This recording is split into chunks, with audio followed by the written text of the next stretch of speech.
Good afternoon, Watchwoman 65, Lisa Boyce here. I got a message for those who plan on being left behind. Make sure, and I talked to Pastor Tim about this, by the way, too. Number one, you want to make sure you have enough ammo and guns, because you're going to need that for at least 7 years. Number two, if you decide to get saved in the tribulation, I strongly suggest you just go to the authorities and just have them chop your head off. Because that's what's going to happen if you're left here.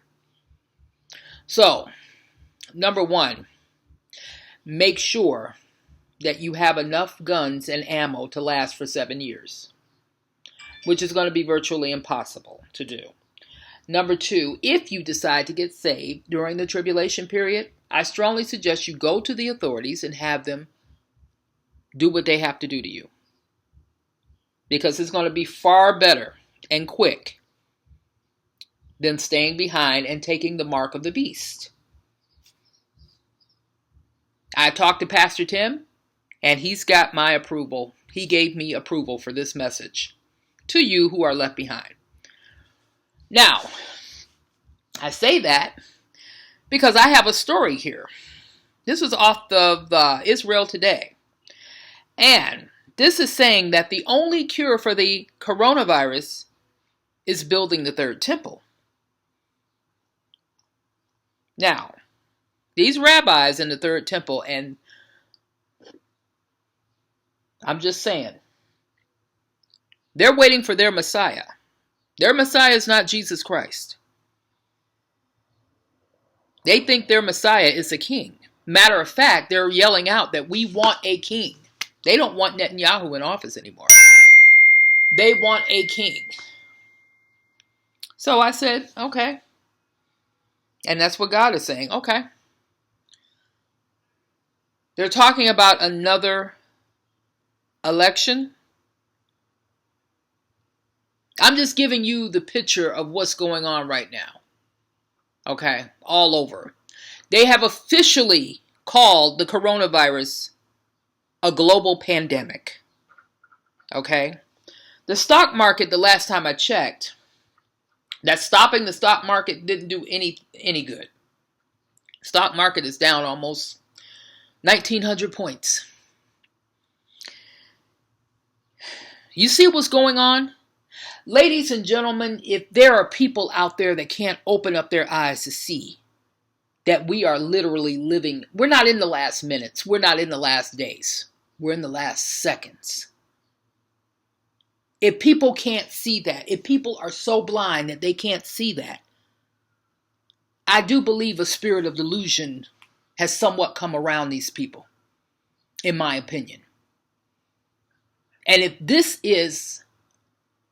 if we're seeing a slight thing on the spirit of delusion coming on the people now, how much stronger will it be when we're gone?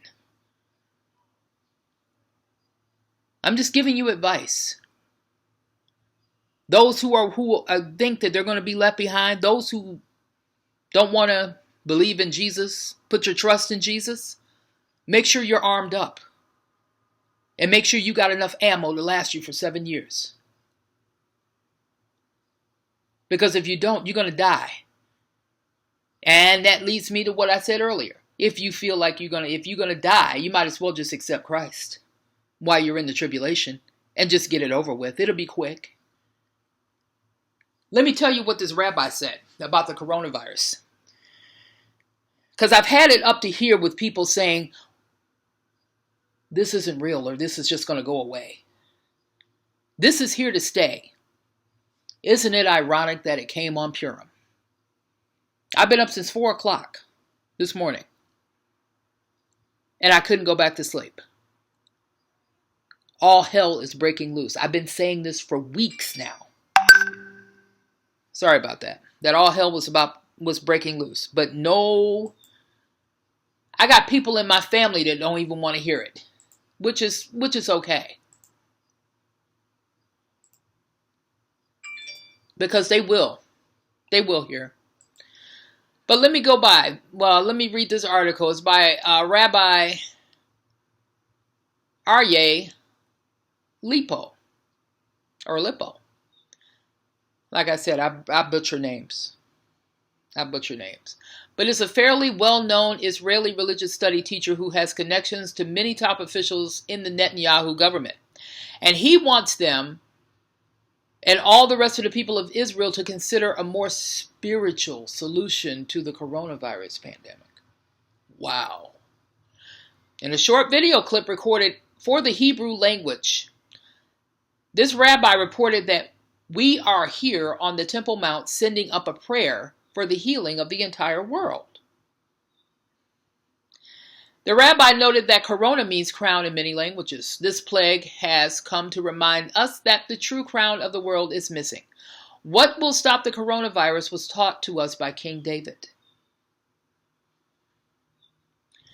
This rabbi suggested the Jerusalem temple is the crown of the world and that this crown will protect the world from the corona, should this generation merit the right to build it. He ended with an impromptu prayer, even though it is forbidden for Jews to pray atop the Temple Mount, asking the Holy One, blessed be he, to rule from this palace so that he will have a true crown in order to remove the crown of diseases that is causing so many to suffer. Now, like I said, they're looking for their Messiah, which is the Antichrist. They've already made it clear this past week that they don't want no one else in office. They want a king. Sounds familiar. Sounds like the Old Testament when they were saying, we want someone that we can see and touch. We want a king. God wanted to be their king, but they refused that. That's what's happening now. Everything in the Bible is going back to the beginning. The end is the beginning. It seems like. Look at the plagues. Look at the locusts. It's coming back full circle. Ladies and gentlemen, I implore you, if you know anybody who is not saved, I strongly advise you. And don't, you know what? And I'm going to say this, and I'm going to say this with all honesty. Tell them about the truth of the gospel. If they want to hear it, and if they listen, and if they believe, fine. If they don't, mark and avoid. I don't care who it is. I'm sorry. Time is too short now to be playing games. Either you're going to believe this gospel, either you're going to believe what Jesus did at the cross, or you're not. That's all I got to say right now. I'll be back on later with more. In the meantime, have a good afternoon.